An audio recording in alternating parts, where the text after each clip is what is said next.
আসসালামু আলাইকুম রহমতুল্লাহ। আপনারা জানেন 2 দিন আগে একটা দুর্ঘটনা ঘটছে বরিশালে। সেটা গাবখান ব্রিজে। গাবখান ব্রিজ থেকে নামার সময় একটা ট্রাক, সে সিএনজি, অটোরিক্সা এবং প্রাইভেট কারকে চাপা দিয়ে প্রায় 2-4 জন সম্ভবত নিহত। তো সেই বিষয়ে কিছু কথা বলি। যেহেতু গাড়ি চালাই, আমার কিছুটা অভিজ্ঞতা তো আছে। বিষয়টি হচ্ছে,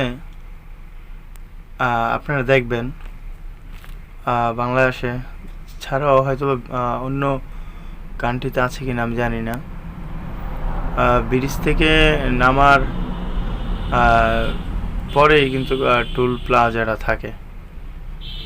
তো সেক্ষেত্রে ট্রাক ড্রাইভার যখন আপনার ওই পাশ থেকে ব্রিজে উঠে, তখন কিন্তু আপনার প্রচুর পরিমাণ প্রেসার দিয়ে গাড়িকে তুলতে হয় উপরে। যেহেতু আমি ঢালের দিকে উপরের দিকে উঠতেছি, সেজন্য পরে বিষয়টা কি হয়, যেমন উপরে যখন উঠার পরে আপনার যখন আবার নিচে নামে, তখন আমরা কিন্তু সচরাচর গিয়ারকে ইউজ করি না। গিয়ার ছাড়া প্রায় সময় অনেকেই আমরা নিউট্রালে গাড়িকে রেখে পরে নামি। তো নামার ফলে হয় আপনার প্রচণ্ড পরিমাণের গতি হয়ে যায় গাড়ির।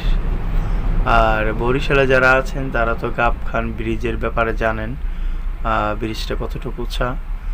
আর যারা অন্য স্থানের লোক, তাদেরকে আমি বলতেছি, ব্রিজটা প্রচুর পরিমাণের উঁচা আর দেখতে খুবই সুন্দর। আমার কাছে ভালো লাগে ব্রিজের উপরে যখন উঠবেন, অনেক উঁচা। তো ওইটার থেকে যে স্পিড, ঠিক আছে, ওই স্পিডে সম্ভবত আমার কাছে মনে হচ্ছে অনেক সংবাদ মাধ্যম অনেকভাবে এই জিনিসগুলোকে ব্যাখ্যা করছে। কেউ বলছে রাস্তা ছোট, কেউ বলছে স্পিডে নামছে, কেউ বলছে স্পিড ব্রেকার দেওয়ার দরকার ছিল। তো সেক্ষেত্রে আমি বলবো, প্রথমত টুল প্লাজাটা কম করে হলো ½ কিলো দূরে, যেন সারা বাংলাদেশেই যতগুলো ব্রিজ আছে ব্রিজ থেকে যেন ½ কিলো দূরে থাকে। সেক্ষেত্রে নিরাপদে থাকবে সবাই। এখন বিষয়টা হচ্ছে, আমার কাছে যেটা মনে হচ্ছে, যখন ব্রিজ থেকে নামে সে, তখন তার গতি ছিল প্রচুর পরিমাণের।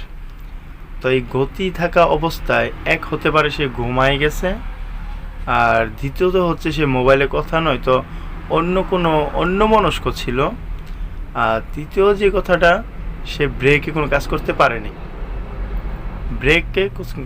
পারেনি। এটা খুব কমই হয়, রিয়াল মানে খুব কম। তো আমার কাছে যেটা বেশি প্রাধান্য পাইছে, আমার কাছে মনে হচ্ছে সে একটু অন্যমনস্ক ছিল। যখন গাড়িটা ব্রিজ থেকে প্রচুর পরিমাণে স্পিডে নামে, অন্যমনস্ক ছিল। যখন দেখছে সামনে গাড়ি, তখন আর তার হাতে কিছু করার ছিল না। কারণ কিছু সময় ব্রেক যখন আপনি ধরবেন, তখন আসলে কোনো কাজ অনেক সময় হয় না, মানে মাথায় কাজ করে না। আর তৃতীয়ত হচ্ছে, আমার কাছে ওইটাও মনে হচ্ছে যে হয়তো একটু চোখ, তার ঘুমের ভাব ছিল, সে সারা রাত গাড়ি চালাইছিল, এরকম হতে পারে। তো এই টুল প্লাজাটা একটু দূরে থাকলে ভালো হয়, এবং কি ব্রিজ থেকে যখন নামে গাড়িগুলা প্রচুর পরিমাণে গতিতে নামে। তো হাইওয়ে রাস্তার মধ্যে যদিও স্পিড ব্রেকার দিলে আরেকটা ভয় আছে, সেটা হচ্ছে ডাকাতের একটু ভয় থাকে। তো সেক্ষেত্রে ব্রিজ থেকে একটু দূরে আপনার যদি টুল প্লাজাটা করে, সেটা ভালো হয়। আরেকটা হচ্ছে, যারা কিনা ব্রিজের আশেপাশে বাড়ি, এবং ব্রিজ থেকে নামার সময় যেই সাইডে যদি কোনো বাড়িঘর থাকে এবং কি মানুষ যাতায়াত করেন, সেক্ষেত্রে আপনারা একটু সাবধানতা অবলম্বন করতে পারেন। কারণ এটা স্বাভাবিক, ব্রিজ থেকে যখন নামে তখন গাড়িটার গতি কিন্তু একটু বেশি থাকে। কারণ যখন উঠে সে, তখন তো সে অনেক প্রেশার নিয়ে ওঠে, আর উঠার পরে সে ছাইড়ে দিয়ে বসে থাকে। তো আরেকটা বিষয় হচ্ছে, যখন আমি সাজেস্ট করব সবাইকে, যদি আমার ভিডিওটা পুরোটুকু শোনে, তো আশা করি আপনার কাজে লাগবে। তো সেটা হচ্ছে আপনারা যখন ব্রিজ থেকে নামবেন অবশ্যই গাড়ির যে গিয়ারকে আমরা কিন্তু অনেক সময় কিন্তু নিউট্রাল করে ফেলি গাড়ির গিয়ারকে নামার সময়, ঠিক আছে? তো গাড়ির নিউট্রাল করা যাবে না। যখন নামবেন তখন আপনার গাড়ির ব্রেক গিয়ারে থাকবে। গাড়ি গিয়ারে থাকলে কি হয়, আপনি যখন ব্রেক করবেন ব্রেকটা কাজ করবে বেশি ভালো করে কাজ করবে। আর যদি আপনি গিয়ার একবার নিউট্রাল করে দেন, নিউট্রাল করে দেওয়ার পরে কিন্তু গাড়িটা ভালো ব্রেক হবে না, কারণ তার গতি তখন ইঞ্জিন থেকে সে বিচ্ছিন্ন হয়ে যায় গিয়ার বক্স থেকে, তখন চাকার গতি আরও বেড়ে যায়।